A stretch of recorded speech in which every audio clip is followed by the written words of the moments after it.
and says, oh, look at that.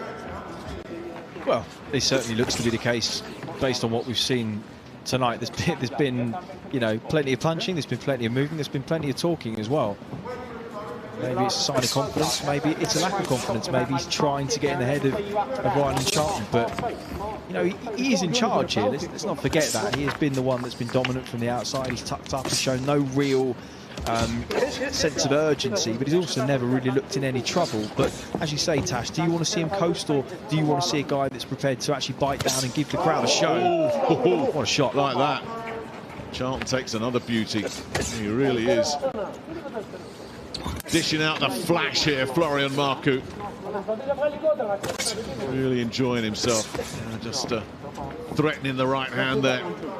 I think ultimately Charlton is just looking a little bit one-dimensional here. Very physical, of course, we know that. Clearly take a shot well, and he's taken some real bombs, but he is kind of marching forwards, and the game plan is fairly route one. There's not really a great change of tempo or pace or game plan here. And he's marking up badly around that right eye as well, Charlton. Yeah, you're right, because nothing has changed. So this is the game plan, let's stick with it. Interesting to see if Charlton did just say step back, draw his man on, see if he could counter-punch him. But not a sniff of that. Oh, we got through there. Wow, there's a sudden turnaround. Marku hits the deck. That's the power that Rylan Charlton brings. It's kitchen sink time for Rylan Charlton, Nick. He's way behind in this fight. He can't probably win this on points. It's his time to step on it. He may not get another window of opportunity. He has to take it. And he's still chatting away there, Marku. Well, he's had his man on the deck.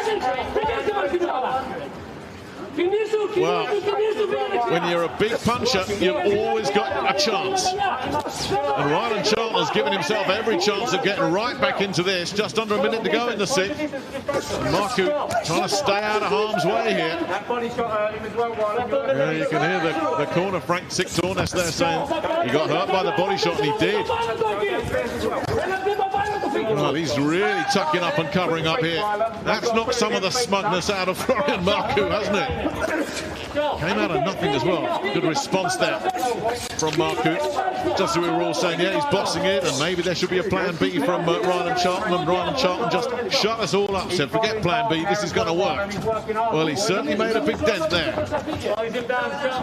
Just going back to the hauntings of his last fight and the you know, the little bits of regret, and I think he'll be really annoyed, Florian Marku, with that knockdown, because it's something that shouldn't have happened, and he should have been putting it on as he'd hit him the round before. Well, he came alive there in the last 5 seconds of the round, but that's far too late. This is the big moment in the fight then. Charlton, who's been threatening and looking. Lovely double up there. The feet tangled up. The feet tangled up there. Yeah, he's trying to say, no, I'm all right. Lovely. Yeah, the feet did tangle up, but at the same time, the left hook landed. Oh, yeah. And there's no doubt at all that after the knockout, his body language is of a person that was in survival mode, trying to get on their bike, and was not the same fighter that he was before that landed. So yeah, of course, the feet tangled up and they may have caused the knockdown, but he was hurt by that, no doubt at all. Yeah, he was. It was clever, the way he feinted with it and then just uncorked it. Definitely hurt him, as you say, but I don't know that he'd hit the deck if the feet hadn't tangled up, but he was certainly hurt. And it certainly made this very, very interesting going forward. Now we need to see, you know, that killer instinct that we've been waiting to see. So let's see if he jumps on it, and let's see what comes next. Still a long way to go for two guys that are novices in a 10-rounder. Who's got the engine?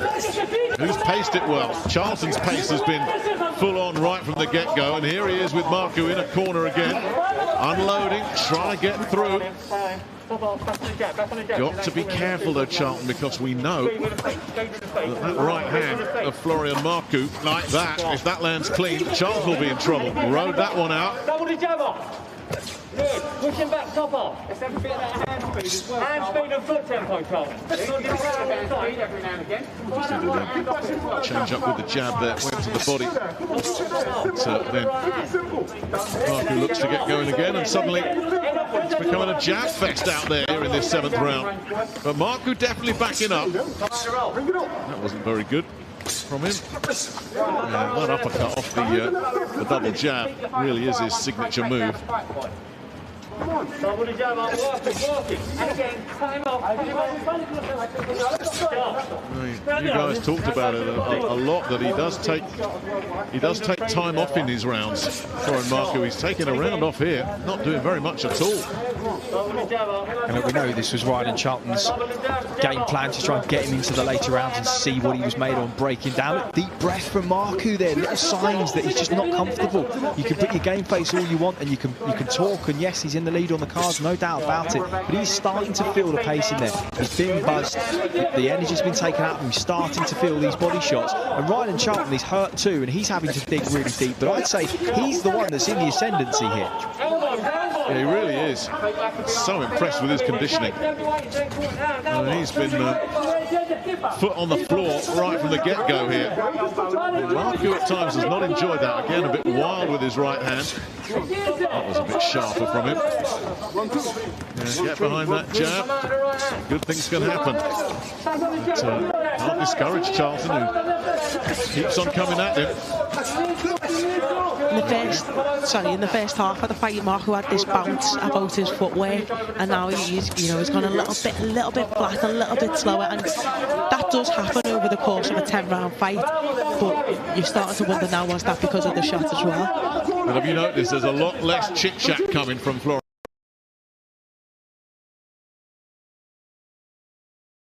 Marku, of course, did go the full 8 last time out, but an easier night of it against Jamie Stewart in that draw than he's had here against Rylan Charlton, that is for sure. Come out in a roll, though. Don't wait for it. Don't wait for that shot. Wait for double jab. Oh, lovely. Great work from Marku. And he's getting through again. Charlton's got a chin on him, but he doesn't want to be taking too much more of that. That was full-blooded. Until Charlton has taken it all and come back. And that's the confidence Marku has in his power. You know, he knows that one shot can change it and hurt him that much, whereas Charlton's having to work for his opening. And Marku knows once he lands, he's hurt. Well, he might be hurt, but his powers of recovery are pretty good as well. Here he is, straight back on him. Must cross your mind as well, Tash, and I'm sure you've been in this situation yourself. You got an opponent buzzing away in front of you like this. You hit them with a really good shot, and they still keep coming. It must put a question mark in the back of your mind. Yeah, it's a bit frustrating and also scary at the same time, because you think, well, if they can take that, what else can they take? You know, what else can I give? So, you know, you have to start working a little bit more, adding extra shots to it, because once you've been buzzed, you know, you've got to counter on that. So you've got to keep adding shots.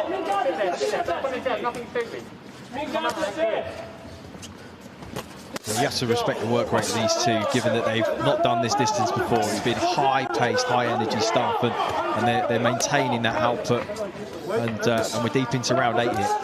I'll tell you, there was a left hook to the body from Marku a few moments ago that certainly seemed to catch Charlton. I'm not sure Marku was aware of it, because he hasn't followed up with any body work. I mean, Charlton for a second there wasn't even looking where he was throwing. He was just throwing, and I think he has hit him. Charlton's in trouble. Charlton's in trouble. Yeah, he's been stopped. Yeah, wow. That was an eventful one, wasn't it? Florian Marku has got the stoppage. He's there by Rylan Charlton. Yes, he was dominant for the majority of the contest. Yes, he had the better spells in the opening, but he had a spell in the middle where he started to flag. Some of the bodywork for Charlton started to sink in. Then the left hook landed, and he went over, and he took a long time to recover from that. And credit to Charlton, who kept going through the adversity, stayed on his feet somehow in the middle rounds, and really made a fight of this, pressed the action. But you can't have anything but respect for Florian Marku and both of these guys, because this is a fight that neither of them needed to take at this stage of their career. They could have easily just gone through easier opposition and built their way up and met at a later date, but they haven't. They've taken it, and for that they have earned the public's respect, and certainly for Florian Marku, a really, really good gut check for him. I think you hit the nail on the head when you said it was the body shot that started that, and you know, he had to keep building on, which was what I was saying before. It's okay having one good, like, strong, powerful shot, but when you put them all together, you know, they ended up throwing the towel in because, you know, you can't recover. You can recover from one shot, but if there's 4, 5, 6, it's harder to recover from. So what interested me, though, he landed that body shot, and I said, I don't know if he's realised it, because he then switched upstairs, but whatever. Yeah, it was the onslaught, wasn't it? That body shot really took an awful lot out of Charlton. Never recovered from it. That was it there, the left hook. Just sunk him to his knees, and you can see the way he's holding his elbows that he's hurt at that point. He tries to come back, I think, just as a bit of kidology to say I'm okay, but you can see him wilting. He's dropping there at the waist, really, really badly hurt. And also at that point, I noticed how bad the swelling was on his face. The mouses under both eyes, the cuts, the blood. He was so swollen and clearly in a lot of pain. And then that shot lands, the right hand, the left hook, and I think that was a spot-on throw-in of the towel from his cornerman, Frank Tornes there. And you can also see from the reaction of Rylan Charlton, he didn't make a big fuss. I mean, this was such a brave effort from him. But as you say, I think the corner recognised that the undercarriage had been taken out completely, and that their man was in some serious trouble. And so brave. Sometimes these guys have to be saved from themselves, don't they, when they're too brave, Tash?